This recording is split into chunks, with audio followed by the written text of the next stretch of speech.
Hey, what's up, AP World? We have a video for you today on the Great Society, LBJ's domestic program with enormous ramifications for United States history. So let's get going.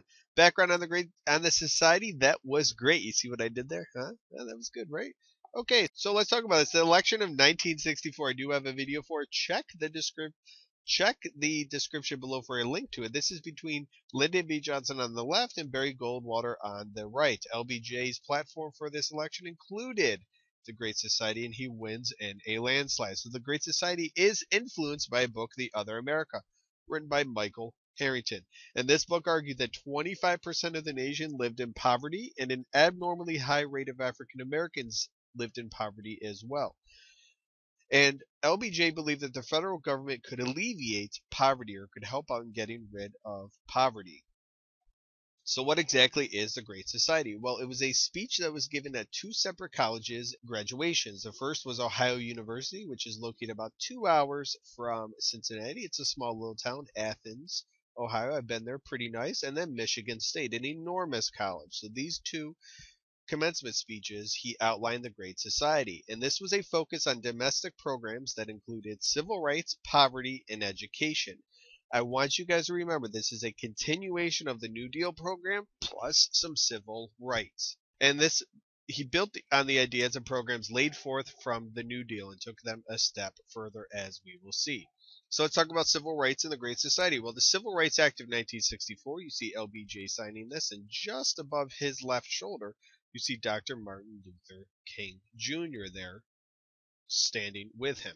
This guaranteed equal access to public accommodations, and it created the Equal Employment Opportunity Commission. This is a huge milestone for African Americans. And it's also stated that the government could cut off funds where discrimination occurred. So it forced businesses and states to eliminate discrimination and segregation. And if it occurred, the government could cut off funds and really negatively impact a state economically.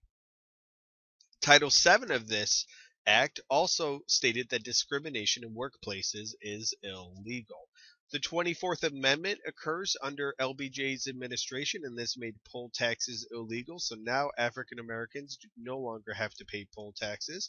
And the Voting Rights Act of 1965, again, you see LBJ here about to shake hands with Dr. Martin Luther King, stated that federal government could register voters, particularly African American voters who were intimidated or left out from registering to vote.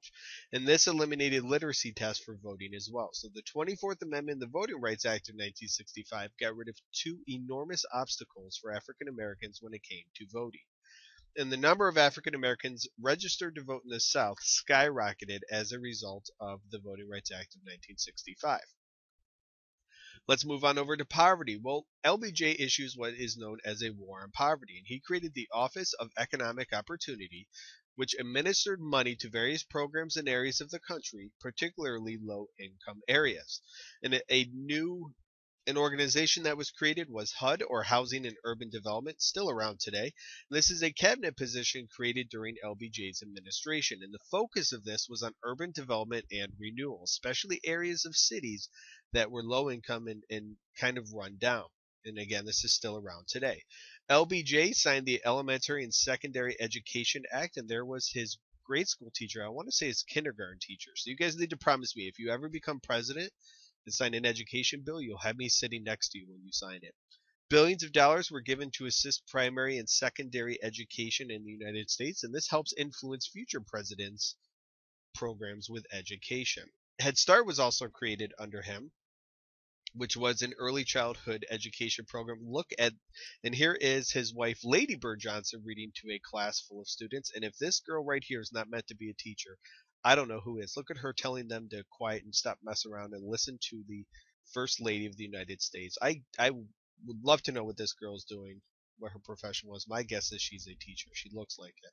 And again, this was a focus on early childhood education. Again, still around today. Other aspects of the Great Society, we have Medicare, and here is LBJ signing this act into law, which is medical assistance and insurance for elderly Americans. Can you tell who this guy is right here? This is an old-aged Harry Truman and his wife there as well. So LBJ is signing it in front of Harry Truman. Lots of pictures of LBJ signing laws. Medicaid is also a part of the Great Society, which is health care for low-income families and individuals. Again, both of these are still around today. And so is the Food Stamp Act, which provides food assistance for low-income individuals and families. All right, that's everything you need to know about the Great Society. Thank you very much for watching. If you have not already, take a moment and subscribe to my channel. If you have any questions or comments, feel free to leave them in the comment section below. I appreciate you guys watching and have a good day.